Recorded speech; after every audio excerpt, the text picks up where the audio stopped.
Hi, so apparently May is like Mental Health Awareness Month, and a lot of people and brands talk about mental health apparently during this month, but nobody really talks about what is actually wrong with the mental health sector in our country. So I'm going to go on a rant about it. Don't mind if I sound like an angry goat in the middle because it really frustrates me. So this is going to be from the perspective of the students and also of the practicing psychologists, because I have been both, and honestly it is frustrating to see so many annoying things happening in this sector and nobody talks about it. At this point, I think a lot of people know that this field is full of unqualified people like life coaches, motivational speakers, random influencers, random pages run by teenagers who have absolutely no background or experience in psychology, claiming to help people and also help people with not just normal mental health problems like day-to-day problems, but also anxiety and depression. So the first problem is that there is literally no place where we can report them. So even if they're doing it, there are no consequences. So obviously they will go around doing it. And also a lot of these people charge for it, which I just can't believe. But moving on from that, let's try to understand why these pages work. These pages come up because there's actually a lack of professionals who would actually be able to help the other people. Because what are teenagers or young people supposed to do when they can't afford to go to a proper professional? They will obviously end up going to a random page who's claiming to help, right? I mean, something is better than nothing. Now let's try to understand why there's less people in the field. First of all, I'm just going to quickly make the distinction between a counseling psychologist and a clinical psychologist. A counseling psychologist has a master's in psychology, and a clinical psychologist has an MPhil in with an RCI license in clinical psychology. And the clinical psychologists help people who have major disorders, and the counseling psychologists can't do that. First of all, why aren't the top DU colleges offering psychology, like the co-ed ones? That also leads to the problem of men not being able to study psychology. Like, why are they not available in the co-ed colleges, like the top ones? Do these colleges think that they're way above offering psychology? If they're offering philosophy, why aren't they offering psychology? I don't understand. So there's less access for men to do psychology. We already have an entire section of the country not having access to it.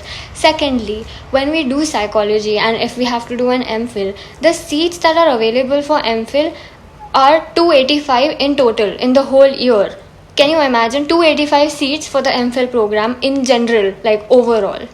It's also kind of difficult to get into these MPhil programs, which is understandable, like only people who can do it should do it. But at the same time, if you're going to keep such less seats, even people who are capable of doing it are not able to get access, because a lot of people cannot afford to go to private institutions for MPhil. They have to go to government institutions and they barely have seats. For example, if you check the RCA website, there's literally one government college offering MPhil in clinical psychology with 4 seats. Wow, so much access. I thought the point of this was to allow people to get into the profession instead of, discouraging them from getting into it.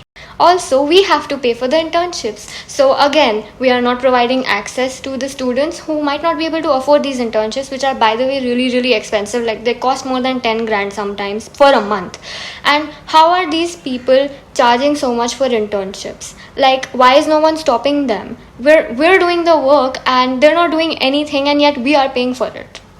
Now, if you think about it from the perspective of the psychologist, why are they offering internships and making students pay? Maybe because they're not able to earn, because when they try to do a job in a hospital, they get offered a really low salary because nobody wants to pay psychologists because our work is severely undervalued.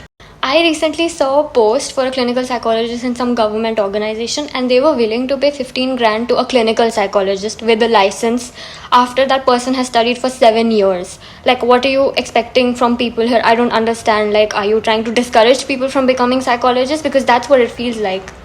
And yeah, a lot of us do get into the field to help people, but it is not our duty to help people for free, and we also need to live, right? We need money to survive. We don't expect doctors to completely work for free forever, and they shouldn't be expecting that from us either.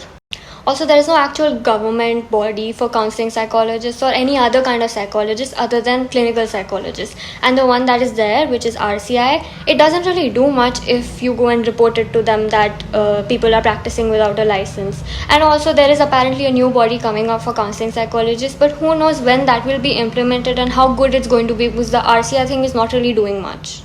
Now, if you think about it from the perspective of the clients and the patients, it is so expensive and inaccessible for them to get help. Why is it like that? Because the psychologists have to charge, because they have to earn. So it is not their fault if they are charging. The government should do something, right? I mean, why should we keep reducing our charges and being told to work for free because the government refuses to put in money into this sector?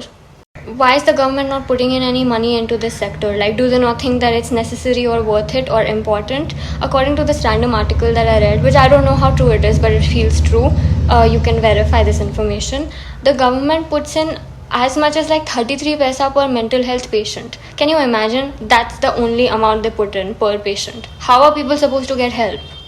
And let's not even talk about the lack of awareness and the stigma that exists in our country because of all this. I'm sure these factors also contribute to that stigma because no one talks about it. It's only now that some people have started talking about actual mental health on Instagram, thankfully. But it's not enough, is it? It's not really accessible to the whole population. Only a few privileged people access Instagram. Now, I'm not trying to discourage anyone from getting into this field. If you do have your own private clinic, you are able to earn. But that is not the point of this video. The point of this video is to talk about how nobody really cares about mental health in our country except a few people. And the amount of those people is too less for actually making a change.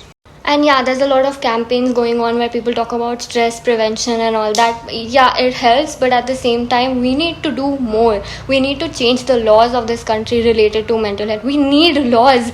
There are no laws about mental health. I don't even know how many people will watch this video till the end because it's just full of boring information and I'm just complaining at this point.